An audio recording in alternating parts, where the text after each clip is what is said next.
Hi, everyone.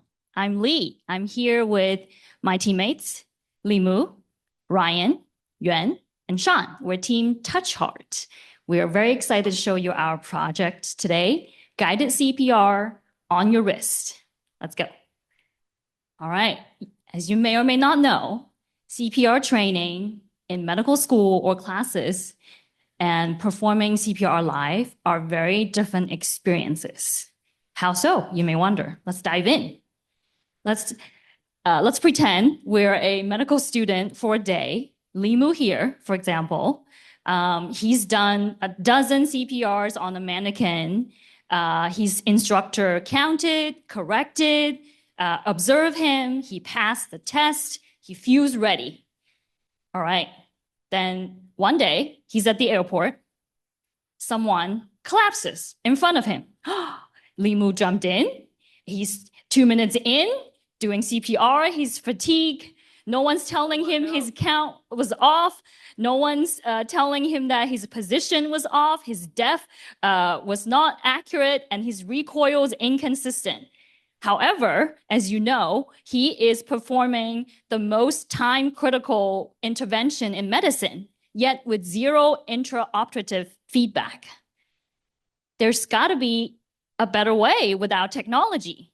And Team Touch Heart is determined to change that. And that's exactly what we did here. Say hello to Lazarus. So Lazarus is a Samsung Watch app with a companion Android app that will give you real-time data as you give chest compressions, measuring the rate, the depth of compressions, and it will also allow you to calibrate on things other than a CPR dummy, basing the calibration acceleration on what you're using to give you an accurate depth minimum and maximum that you should be targeting for if this were a real person. So let's see it in action. So if Ryan starts giving the poor dummy CPR here, we can see the app starts live tracking. We can see his beats per minute. We can see the depth being tracked as he's giving compressions here. You can see it calibrated to a soft surface of this pillow. So it's giving him an accurate target range, whereas the real range is more like 50 to 60 millimeters. And then it will also give him haptic feedback at the correct beats per minute on the watch so he can stay on time. And if he starts to speed up too fast, it'll also give him some auditory feedback. Slow down. So that's the alive version. And then if he ends the session, we can see the session history and go in and see some AI insights of our session data here. As we summarize it, we can see he got an A effort. It was 84% in zone, giving him some feedback here. We can also read his heart rate as he gives CPR, saying it climbed up pretty steadily, a lot of physical impact.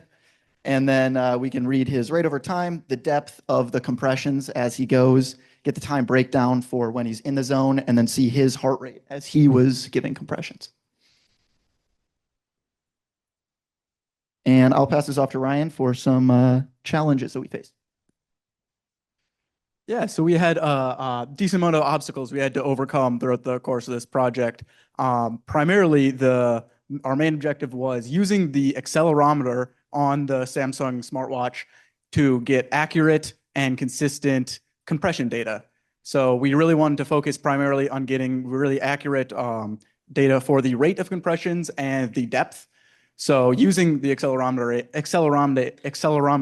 on there, we were able to calculate the position of your wrists as you're going up and down on the chest and adjusting this to different surfaces that you might be practicing on to simulate the real depth if it were an actual chest. We also had to then, while testing this, do a lot of fake CPR on our stuffed animal dummies, so they might have cracked a few ribs by now.